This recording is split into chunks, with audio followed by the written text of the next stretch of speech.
Good morning student. Welcome to our social science class. Today I am going to teach you our history portion, chapter number 8 in your old book. According to new book, chapter number 7, that is Ashoka, the emperor who gave up war. मतलब कि जैसे कि आगे के हमने 6 chapter में क्या पढ़ा कि बुद्धिज़्म, जैनिज़्म, महावीर स्वामी, बुद्ध भगवान, उन सभी के बारे में हमने स्टडी किया. आज हम एक बड़ा ही एम्परर है जिसका नाम है अशोका. उसके लाइफ में क्या चेंजेस आए जब उसने वॉर जीती, उसके बाद उसने क्या रियलाइज़ किया, वो सब हम स्टडी करेंगे. Okay, now let's start our lesson. A very big kingdom an empire, मतलब जो बड़ा किंगडम होता है उसको हम एम्पायर कहते हैं. The lions that we see on our notes and coins having a long story, मतलब हमारे कॉइन्स और नोट्स में जो हम लायन का जो सिंबल्स देखते हैं उसके रिलेटेड बहुत ही लंबी स्टोरी है. They were carved in stone and place on the top of massive stone pillar at Sarnath. मतलब चैप्टर 6 में हमने ये स्टडी कहा था कि सारनाथ में जो पिलर है उसके ऊपर ये पत्थर में पत्थर पे कार्व करके, स्टोन पे कार्व करके ये लायंस की पिक्चर्स बनाई है. Ashoka was one of the greatest ruler known to history and on his instruction inscriptions were inscribed on pillar as well as on rock surface. मतलब अशोका ही एक ऐसा ग्रेटेस्ट रूलर है कि जो उपदेश देता था, जो इंस्क्रिप्शन देता था, वो वॉल पे या पत्थर पे उसको वो कार्व्ड कराता था. Before we find out what was written in this inscription, let us see why kingdom was called an empire.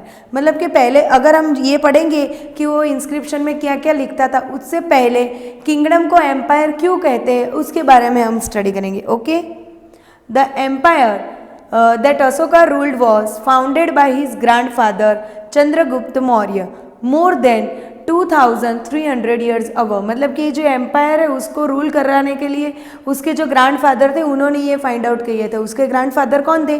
Chandragupta Maurya. Chandragupta was supported by a wise man name Chanakya या कौटिल्य. मतलब चंद्रगुप्त को भी सपोर्ट करने के लिए एक वाइज मैन था जिसका नाम था चाणक्य, या उसको फिर कौटिल्य भी बोल सकते. Many of Chanakya's idea were written down in a book called the Arthashastra. यह आपके लिए एक यूजफुल पॉइंट है कि चाणक्य ने अपने आइडिया, मतलब कि अर्थशास्त्र बुक किसने लिखी थी, तो वो किसने लिखी थी? चाणक्य ने लिखी थी. That is the important points for you.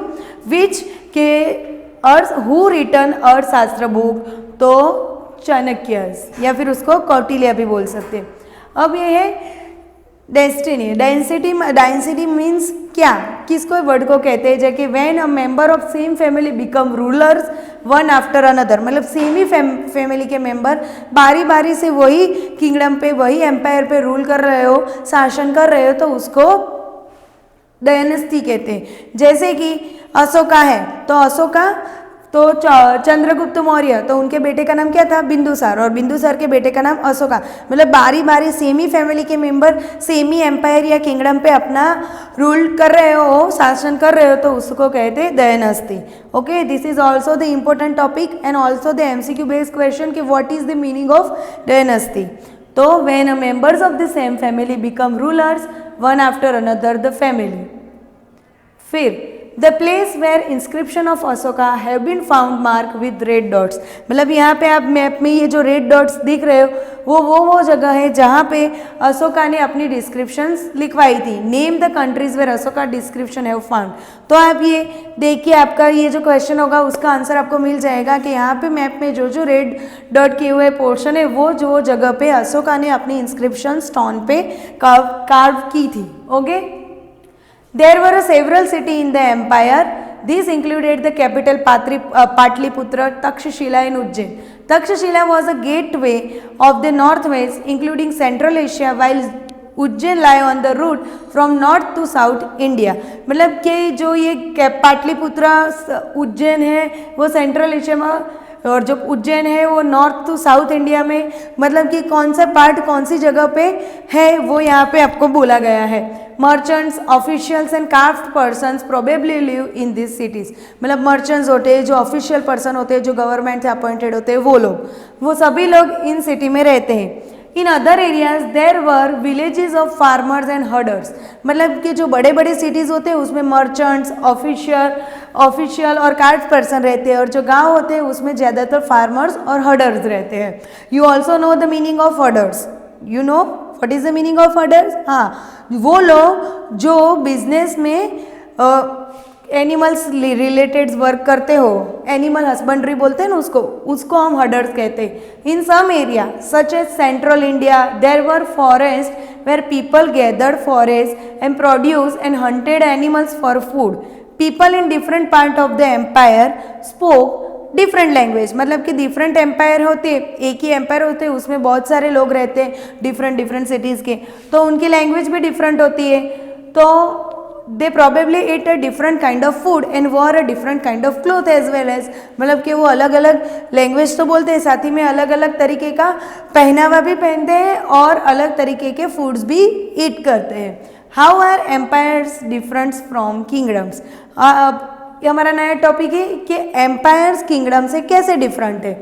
Emperors need more resources than king because empires are larger than kingdoms and need to be protected by big armies. मतलब emperors जो होते हैं उनको किंग से ज़्यादा रिसोर्सेज की ज़रूरत होती है, क्योंकि किंगडम से ज़्यादा उनमें एम्पायर्स में स्पेस होती है और उनको बिग आर्मी को भी प्रोटेक्ट करना होता है. So also they need a larger number of official who collect the tax, मतलब ये सब चलाने के लिए पैसे की तो ज़रूरत होती है, इसी वजह से वो लोग डिफरेंट तरीके के टैक्स लोगों से परचेस करते हैं और इसी के कारण उनका एम्पायर फिर चलता है. Now that is our another topic that is ruling the empire, मतलब एम्पायर पे कैसे रूल करते हैं, कैसे राज करते हैं. As the empire was so large different part were ruled differently, मतलब पूरा जो एम्पायर होता है वो बहुत ही बड़ा होता है, तो सभी में अलग अलग पार्ट्स होते हैं, तो सभी अलग पार्ट्स में अलग अलग तरीके से रूल करते हैं. The area around the Patliputra was under the direct control of emperor. This meant that officials were appointed to collect taxes from farmers, herders, craft persons and traders. मतलब कि अलग अलग पाटलिपुत्रा होते तो उसके अंदर में जो एम्परर होते हैं वो एम्परर अपने पाटलिपुत्र के अलोंग जितने भी सिटीज़ होते हैं उन सभी से, फार्मर से, हर्डर से, उन क्राफ्ट पर्सन से वो टैक्स कलेक्ट करते हैं. Who live in village and towns in the area. Official also punish those who disobey the ruler's order. Many of these official were given salary, मतलब कि जो ऑफिशियल लोग होते हैं उनको अपॉइंट किया गया होता है और वो लोग होते हैं उनको सैलरी के बेस पे रखा गया होता है. Messengers were to and fro and spies kept a watch on the official. यहाँ पे आपके लिए नया वर्ड है स्पाइस, मीन्स जासूस होते हैं ना, डिटेक्टिव, उनको स्पाइस कहते हैं. वो भी ऑफिशियल पे नज़र रखने के लिए, जो एम्परर होता है वो हर जगह तो नज़र रख नहीं सकता, तो ऑफिशियल लोग जो होते हैं वो प्रॉपर वर्क करते हैं कि नहीं, उन पे निगरानी रखने के लिए, देख रेख रखने के लिए वो किसे हायर करते हैं, किसे अपॉइंट करते हैं, स्पाइस को, जिसे हम डिटेक्टिव या जासूस भी कह सकते हैं. End of course the emperor supervise them all with the help of the member of royal family and senior minister. मतलब इन सभी पे भी ध्यान रखने के लिए एम्परर किस पे सपोर्टेड या किसकी हेल्प रहते हैं, जो रॉयल फैमिली के मेंबर्स और वो, या फिर जो सीनियर मिनिस्टर हो वो सब. ठीक है. There were other area or provinces, each of these was ruled from a provincial capital such as Takshashila or Ujjain. Although there was some amount of control from Patliputra and royal princes were often sent a governors, local customs and rules were probably followed. मतलब कि Takshashila or Ujjain ये भी एक बड़े बड़े part से, तो उन लोगों को कंट्रोल करने के लिए भी वो गवर्नर्स उन पे देख रेख करते हैं और उनसे रिलेटेड वर्क करते हैं. Besides there were vast area between this centers, उनके बीच में वो बहुत ही बड़ा एक सेंटर में एक एरिया भी होता है. And here the Mauryas tried to control the road and rivers which were important for transport and to collect whatever resources were available as tax and tribute. मतलब कि क्या होता है कि वो ज़्यादा से ज़्यादा ट्रांसपोर्टेशन पे बाहर रखते हैं, मतलब उनका जो मेन फोकस होता है वो ट्रांसपोर्टेशन पे होता है। क्यों? क्योंकि ट्रांसपोर्टेशन और रिवर ही उनके लिए अलग अलग जगह से जो लोग रिसोर्सेज लाते हैं तो उनके ऊपर उनको टैक्स कलेक्ट करने के लिए वो ही उनका मेन ऑप्शंस होता है। और साथ ही साथ यहाँ पे टैक्स और ट्रिब्यूट, तो you know that the meaning of tax, but यहाँ पे आपके लिए एक नया वर्ड है tribute. Tribute means suppose I am not capable, मतलब कि अगर कोई हर्डर हो या फार्मर्स हो वो टैक्स देने के लिए कैपेबल नहीं होता, तो कुछ चीज़ें जैसे कि हनी हो, मिल्क हो, घी हो, जो उसके पास प्रोड्यूस होता है, जो उसकी वो यूज़ करता है, वो सभी चीज़ें वो ट्रिब्यूट के तौर पे, मतलब टैक्स नहीं बट ट्रिब्यूट के तौर पे उसको टैक्स की जगह पे देता है। For example the Arthashastra tell us that the north west important for blankets and south India is gold and precious. मतलब अलग अलग जगह पे अलग अलग प्लेस होते हैं, वो किसी ना किसी के लिए फेमस होते हैं, जैसे कि इम्पोर्टेंट होते हैं। जैसे कि नॉर्थ वेस्ट है वो ब्लैंकेट्स के लिए फेमस है, साउथ इंडिया है गोल्ड और प्रीसियस स्टोन्स के लिए फेमस है। It is possible that this resources were collected as tribute. मतलब कि क्या होता है कि ये नॉर्थ वेस्ट है वहाँ पे ब्लैंकेट फेमस होते हैं, तो वो लोग टैक्स नहीं दे पाते, तो वो ट्रिब्यूट के तौर पे क्या देते हैं एम्परर को? ब्लैंकेट्स। या फिर अगर साउथ इंडिया से बिलोंग करते हो और वो लोग अगर कुछ दे ट्रिब्यूट्स के तौर पे देना हो, तो वहाँ पे क्या है फेमस? गोल्ड और प्रीसियस स्टोन, तो वो ट्रिब्यूट के तौर पे देते हैं। यहाँ पे मैंने आपको बता तो दिया है कि what is the meaning of tribute, फिर भी एक बार हम यहाँ पे देख रहे थे। Unlike taxes which were collected on regular basis, tribute was collected as and when it was possible from people who gave a variety of things more or less willingly. मतलब कि टैक्स के अलावा भी उनको देना हो या फिर टैक्स ना भी देना हो और उनकी जगह पे टैक्स देने में कैपेबल ना और उनकी जगह पे वो कुछ चीज़ें टैक्स के तौर पे देना हो, तो उसको हम ट्रिब्यूट्स कहते हैं। There were also the forested region. People living in these areas were more or less independent, but may have been expected provide elephants, timber, honey and wax to Mauryan officials.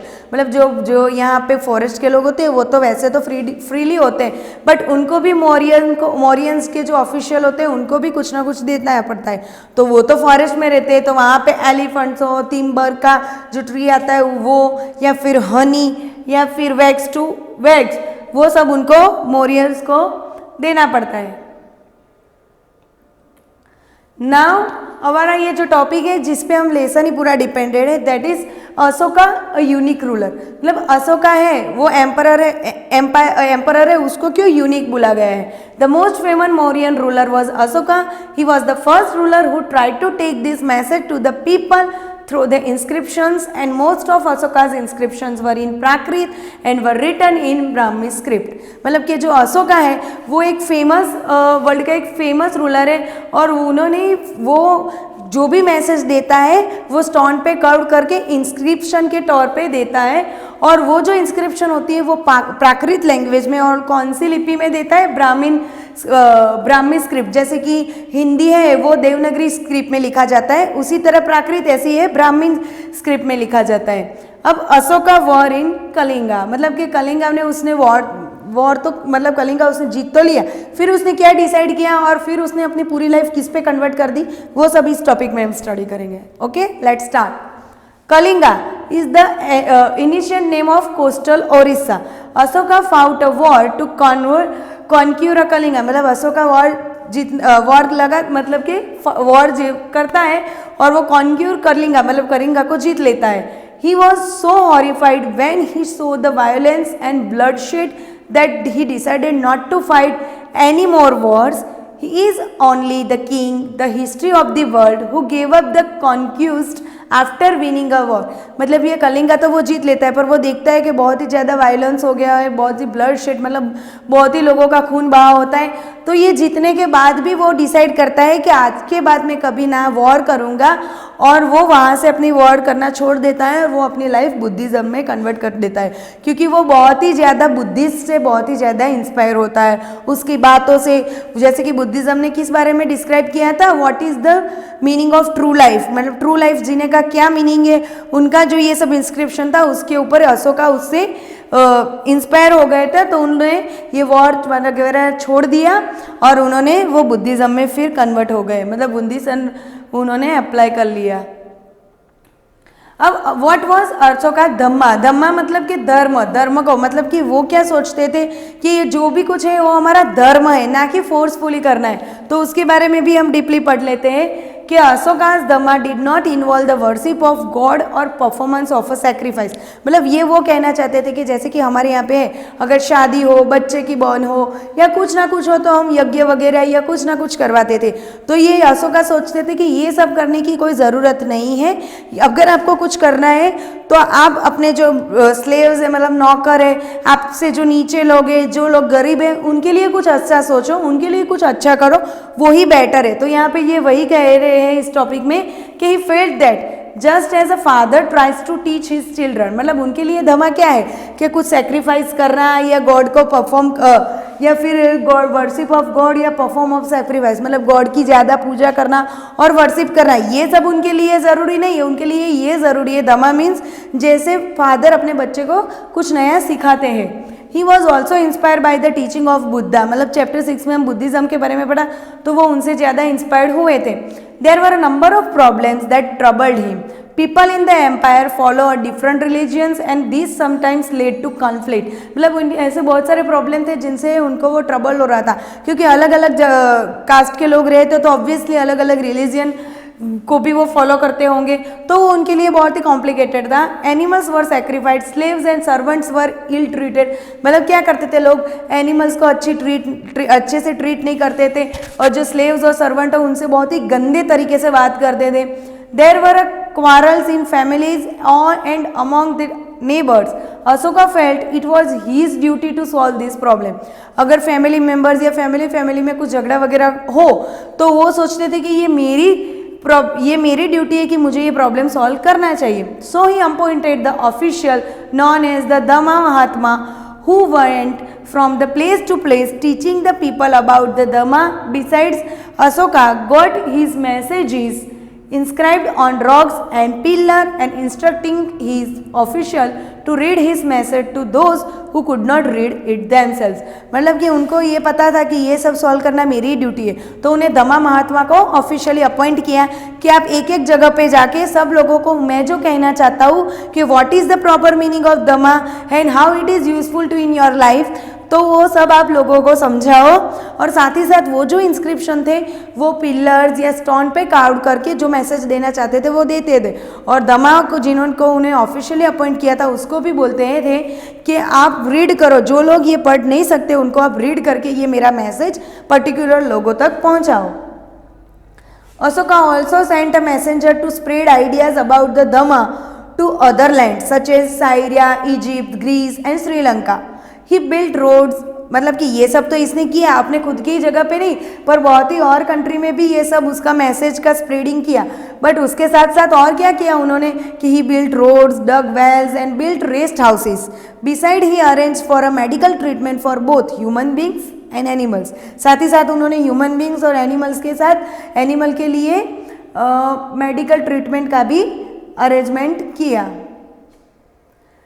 Okay, यहाँ पे आप pictures में देख सकते हैं different types की लिपि है, जैसे कि ये अ को हिंदी में ऐसे लिखा जाता है, ब्राह्मी में ऐसे लिखा जाता है, बंगाली में ऐसे लिखा जाता है, मलयालम में ऐसे लिखा जाता है और तमिल में भी इस तरीके से लिखा जाता है। ओके, यहाँ पे हमारा चैप्टर कंप्लीट होता है। I hope you all they understand this chapter. Thank you.